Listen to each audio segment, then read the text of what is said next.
Really want to beat the heat? We're going to head to Alaska. Travel and lifestyle expert Jennifer Weatherhead Harrington joins us now with her tips, because you went about a year ago, a little bit more than a year ago. Tell me about your experience. Yeah, so it was pretty amazing because I got to do a cruise through Alaska, which I think is probably the best way to experience that state. It's so big and so vast. So I went with Princess Cruises, had a great time. I'm still thinking about it this year. I see all my memories popping up on my phone. It's really incredible. And you know, Canadians just love cruising so much in general. I think the travel insurance company All Clear, they did a study and they found out that Canadians absolutely love it. Their top choices are Alaska, the Caribbean, and the Mediterranean. So let's talk about Alaska. Okay, let's do that, because a lot of people think, oh, why would I go to Alaska? But if you've ever been, it's like the scenery is amazing. Yeah, it's pretty incredible. And I would say, if you are going to go to Alaska, I mean, I'm going to talk about Princess Cruises because that's the one that I went on, and they're incredible because they are celebrating their 55th year this year of going to Alaska. So they definitely know what they're doing. They take more passengers to Alaska than any other cruise line. So they're really invested in this. They have 150 departures this year, 14 different types. For Alaska? For Alaska. Wow. 14 different types of itineraries, 17 different destinations, tons of glacier viewing options. So that's a key. You want to make sure that you're seeing lots of glaciers when you're in Alaska because they're mind-blowing. Right. And then they all also offer like a land and sea option, which you took. That's what I did. So they call them cruise tours. And what makes them really special is that you get such a variety of different experiences. That was probably my favorite thing about my tour.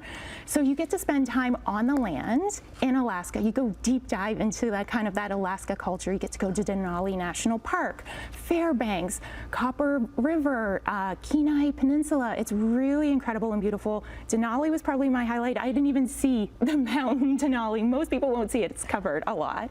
70% of the time it's covered in cloud, but you get to see grizzly bears, moose, all kinds of wildlife while you're there. Stay at the Princess Lodges while you're also on this tour. So tell me about that. So they're cabins, or? Yeah, some of them are cabins, some of them are actual kind of resort feeling. So you do kind of feel like you're getting that rustic experience, but all your food is included with it. So it's a really fun experience that you can kind of add on to this. You also get to add in some rail experience as well. So you get to take this beautiful rail ride, which is a lot like the Rocky Mountaineer, but doing it in Alaska. The views are breathtaking. So a lot of great options to do before you even get onto the ship, and then you sail around through all of those glaciers. Right, and for Canadians, a lot of the good things about going to Alaska is that a lot of times you're sailing in and out of Vancouver. Exactly. So you can do this either way. You can start off in Vancouver, or you can go into Alaska and then work your way down. So depending on what type of cruise you pick, like I mentioned, 14 different itineraries, so you can find something that you're really going to like and plan it out the best way for you. Okay, lots of activities on board. Yeah, so tons of new activities. So like I mentioned, they have 20 plus cruise tour options, but they do have some new activities that are happening in this year and next year. So I know you're going next year. I'm going next year. I'm all excited. That's why when I saw this, I was like, whoa, amazing new things. me. So they have 13 new shore excursions that they added just for this year. So let's just say one of your stops is going to be in Juneau, one of the most popular spots to stop. You can take a new Taku Glacier helicopter landing and airboat ride. So fill that one out fast, because that one's probably going to sell out really quickly. They have a Skagway ride, so you take the White Pass Rail, which is a really beautiful scenic thing, and probably one of my most favorite things, they have a cook your catch thing. So you spend the day fishing, and then you bring back what you catch, and they will cook it for you and prepare it for you at their seafood specialty restaurant, The Catch by Rudy. Yeah, so you get to eat what you're actually catching. Yeah, which is a really cool experience, because you think of Alaska, you think of fishing and all of that great seafood. So really cool experience that they're adding in. Okay.